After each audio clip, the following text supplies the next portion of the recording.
À l'occasion de notre rendez-vous carcéral et néanmoins culturel, je vous embarque dans une balade sur le boulevard du crime. Le boulevard du crime, ce n'est ni plus ni moins que le boulevard du Temple qui part de la place de la République, qui va vers la Bastille, à hauteur à peu près du théâtre de Jazet. Alors dans la première partie du 19e siècle, il y avait une dizaine de théâtres qui étaient installés là et qui proposaient des faits divers, des crimes, des vols, des assassinats, des parricides, des escroqueries. Et tout ça, ils le mettaient en scène, bien sûr. Alors, il faut savoir aussi que cette première moitié du 19e siècle, elle est marquée par les troubles sociaux, les émeutes, les insurrections, avec en point d'orgue 1830. 1830, c'est les Trois Glorieuses. Les barricades de 1832, les barricades de 1834, celles de 1839, avec à chaque fois 1 millier de victimes, et auxquelles s'ajoutent les deux révolutions de 48, février et juin, et là c'est 5-6 000 morts. Eh bien, sous la Restauration, le peuple avait intégré que si le pouvoir se retranchait derrière une forme de légalité, la contestation avait pour elle la légitimité. Par le sang versé, le peuple comprenait que les lois ne sont pas là pour garantir la liberté, mais qu'elles sont promulguées pour protéger les institutions. Ben oui, la loi, elle est faite par une élite qui pense avant tout à ses propres privilèges. Et cela de tout temps. Regardez aujourd'hui.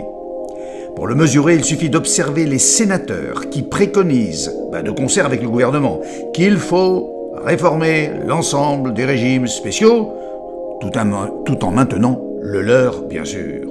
En cette première partie du 19e siècle, la bourgeoisie a initié une sorte de parade d'exorcisme, de catharsis à l'insurrection. Le théâtre.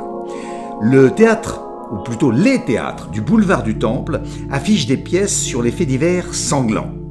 Les spectateurs se ruent pour voir des assassins virtuels jouant les immondes crapules sur les planches des théâtres du boulevard du crime. Parmi les spectateurs, il y en a un plus concerné que les autres. Juste après avoir assassiné ses victimes, il vient au théâtre se délecter de monstruosités dont il s'est rendu coupable quelques minutes avant. Son nom, Lassner. Pierre-François Lassner. Quant à cumuler et supporter les petites injustices, autant viser le pinacle, quitte à y perdre la tête, déclame-t-il. Et la tête, il l'a perdue sous le couperet de la guillotine. Il est le troisième enfant d'une fratrie de 13.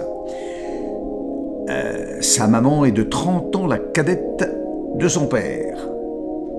Alors le manque d'affection de ses parents, à son égard en tous les cas, l'incline à penser qu'il n'a pas été désiré.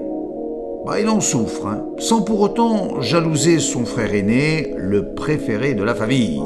Au contraire, sur les indications de celui-ci, il entreprend de grignoter les économies du foyer en barbotant quelques menus monnaies dans la cassette du ménage qu'ils partagent tous les deux. Il s'accommode mal de l'intransigeance paternelle.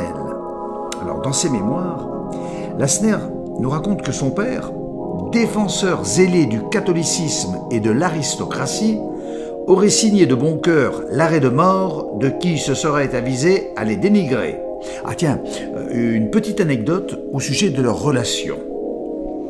Un jour d'exécution publique, à Lyon, il vivait à Lyon, le père montre la guillotine au fils et lui dit tout net « C'est là que tu finiras si tu continues à faire des bêtises !»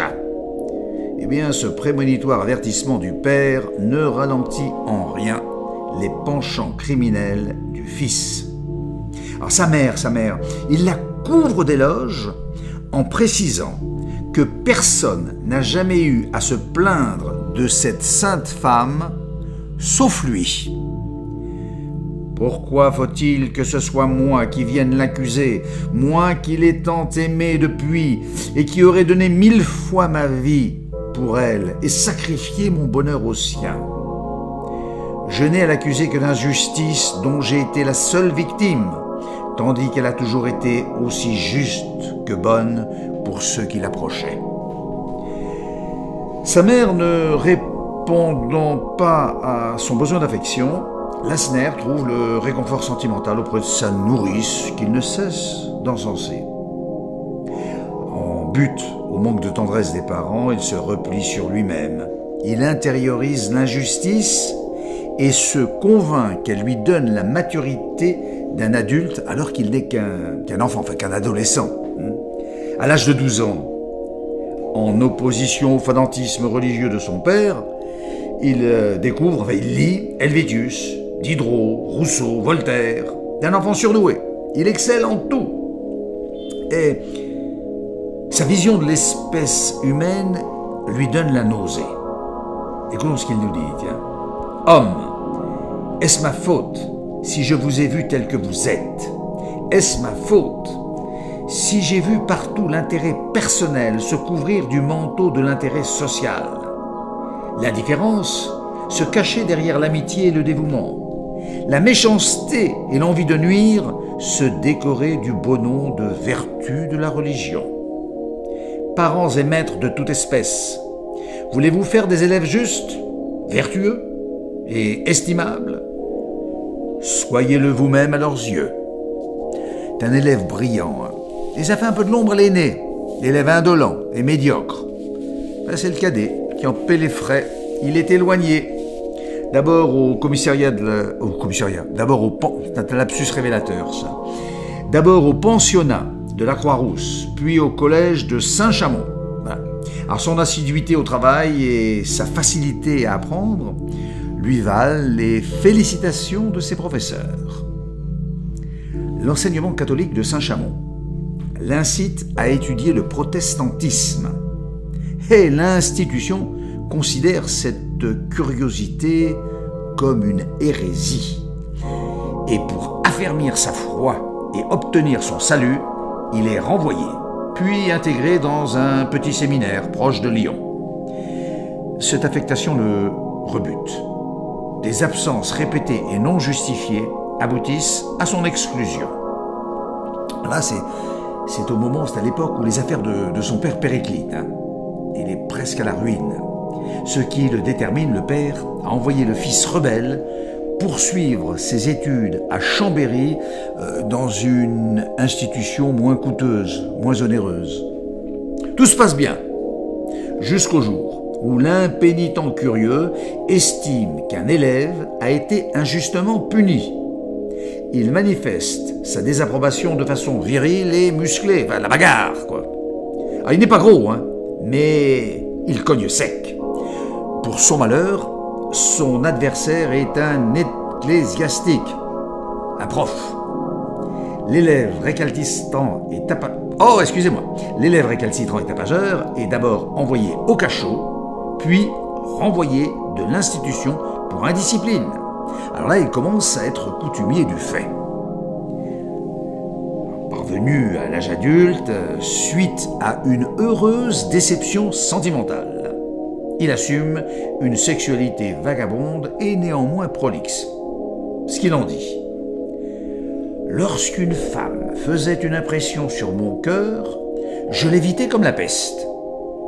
Je ne fus plus pour le sexe qu'un véritable satyre cherchant à satisfaire des passions brutales, et je ne fréquentais plus que les Vénus dont les charmes sont cotés comme une marchandise. Alors le voilà adulte, et pendant deux ans, il travaille dans une banque jusqu'à ce que la fatalité, toujours à ses trousses, ne le désigne comme potentiel voleur d'une somme détournée. Il clame son innocence. Et c'est peut-être bien vrai, je ne pense pas que ce soit lui. Mais le poids du soupçon le contraint à la démission. Cette nouvelle injustice l'incline à penser qu'il se doit à Mercure, le dieu des voleurs. À Mercure plutôt qu'Hermès, car c'est en Italie, à Vérone, qu'il se met au vert. Il s'éloigne de Lyon car quelques escroqueries portent sa signature. Dans la ville de Juliette et Roméo, Vérone, il se fait envoyer son courrier sous couvert d'un ami suisse Alors, par une coupable inadvertance, curiosité malsaine, l'ami suisse ouvre et lit une lettre évoquant les malhonnêtetés du français. Lassner l'apprend. L'air de ne pas y toucher en toute amitié, il invite le délateur à dîner. Ensuite, il l'entraîne dans une promenade digestive hors de la ville. La trahison de l'ami suisse, lui pèse sur l'estomac. Et en toute modestie, il lui tranche la gorge. C'est son premier assassinat, mais d'autres suivront. Retour à Lyon. Le père éponge les dettes de l'enfant prodigue à la condition qu'il s'engage dans l'armée. Affaire conclue. Devenu soldat, elle conteste la hiérarchie et finit par déserter. Direction Paris. Résolu à devenir le fléau de la société, il prend vite conscience que d'indispensables complices lui manquent. Et où les trouver, ces complices? Eh, pardi, en prison. Alors, il met en place tout un stratagème, c'est-à-dire le vol d'une calèche, avec restitution. Donc il met en place tout un stratagème qui amène le tribunal à le condamner à 1 an de détention, une petite peine. Le temps de se faire des connaissances. Faut rajouter que juste avant cette condamnation à 1 an, il trouve le moyen de tuer en duel le neveu de Benjamin Constant, un philosophe, romancier, homme politique. Le voilà en prison. Et la prison, on le sait tout, ça, c'est l'école du crime. Elle instruit ses pensionnaires, ce qu'il en dit. Je craignais de me trahir car je ne connaissais pas un mot d'argot. Et un voleur qui ne connaît pas l'argot, ce n'est rien. Je faisais donc semblant de méditer sur ma position. Mais dans les faits, je prêtais l'oreille à ce que l'on disait autour de moi pour orner ma mémoire des richesses de la langue. En 4 jours, je connus non seulement l'argot, mais presque toutes les manières de voler.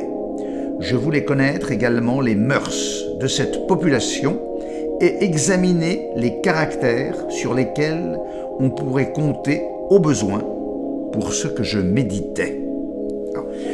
Oui, en dépit d'une grande endurance, j'ai dit, il n'était pas gros. Lassner, lui, il joue dans la catégorie des poids plumes.